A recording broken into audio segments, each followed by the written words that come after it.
इरा आणि आर्यन भाग 7. रुद्रच्या माणसांनी इरा आणि गणेशला घेरलं. आर्यन आणि आरव वेळेत तिथे पोहोचले. जोरदार झटापट सुरू झाली. गणेशने आपल्या खिशातून एक चिप काढली. तो म्हणाला, यात रुद्रच्या सर्व गुन्ह्यांचे पुरावे आहेत.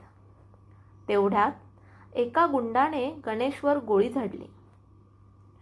गणेश खाली कोसळला. मरतानाही त्याने ती चिप आर्यनच्या हातात दिली. हे सुरक्षित ठेवा. पोलीस आले. रुद्रचे माणसं पळून गेली. चिपमधील व्हिडिओ पाहून सर्वजण थक्क झाले. रुद्र एका मोठ्या गुन्हेगारी टोळीचा प्रमुख होता. आता त्याला पकडणं आवश्यक होतं. चिपच्या मदतीने पोलिसांनी रुद्रचा गुप्त अड्डा शोधला. इरा, आर्यन आणि आरवही पोलिसांसोबत गेले. रुद्र पळून जाण्याचा प्रयत्न करत होता. आर्यन त्यांच्या समोर उभा राहिला. तुझा खेळ संपला. रुद्रने शेवटचा हल्ला केला. दोघांमध्ये जोरदार झुंज झाली. अखेर आर्यनने रुद्रला खाली पाडले. पोलिसांनी त्याला बेड्या ठोकल्या.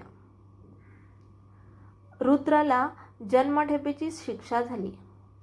आर्यनच्या कुटुंबाला न्याय मिळाला. काही महिन्यांनी इरा आणि आर्यनने नवीन आयुष्याची सुरुवात केली. आरवही आपल्या कुटुंबासोबत आनंदाने राहू लागला. सगळे दुःख संपल्यासारखे वाटत होते. पण शेवटच्या दृश्यात तुरुंगातील रुद्रच्या चेहऱ्यावर एक गूढ हास्य उमटलं. तो हळूच म्हणाला, कथा अजून संपलेली नाही. रुद्र तुरुंगात असताना तरी इराच्या मनात एकच प्रश्न होता, तो एवढा शांत आहे का? दुसऱ्याच दिवशी पोलिसांना धक्कादायक बातमी मिळाली.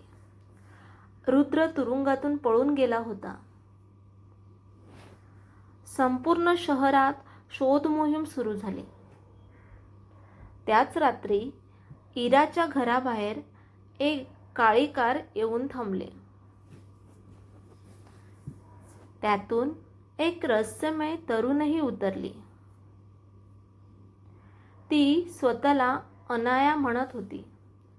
ती म्हणाली, मी रुद्रची शत्रू आहे, पण तुमच्यापैकी कुणावरही पूर्ण विश्वास ठेवू नका.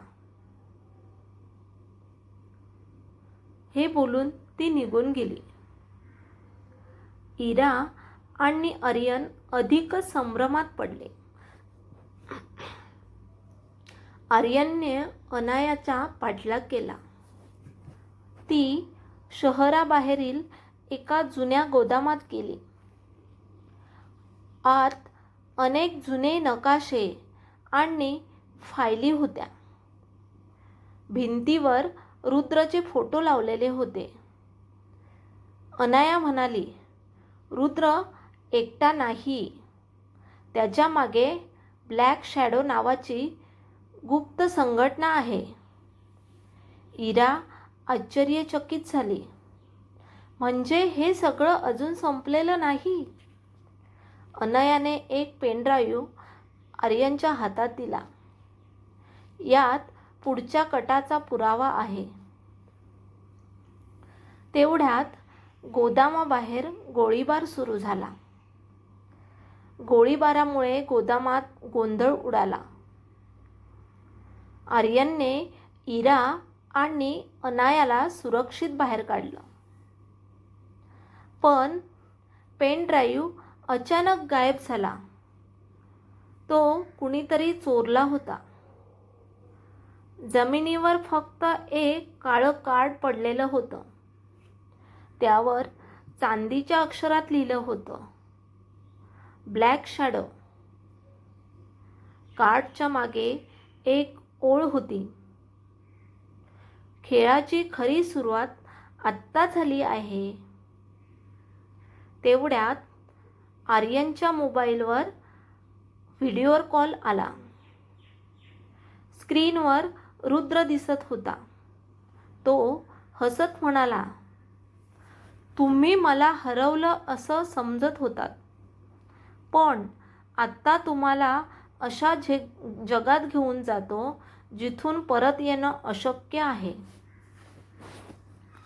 व्हिडिओ बंद झाला. इरा, आर्यन, आरव आणि अनाया एकमेकांकडे पाहत उभे राहिले. त्यांना आता एका अशा शत्रूचा सामना करायचा होता जो आत्तापर्यंत सावलीतून खेळत होता. अशा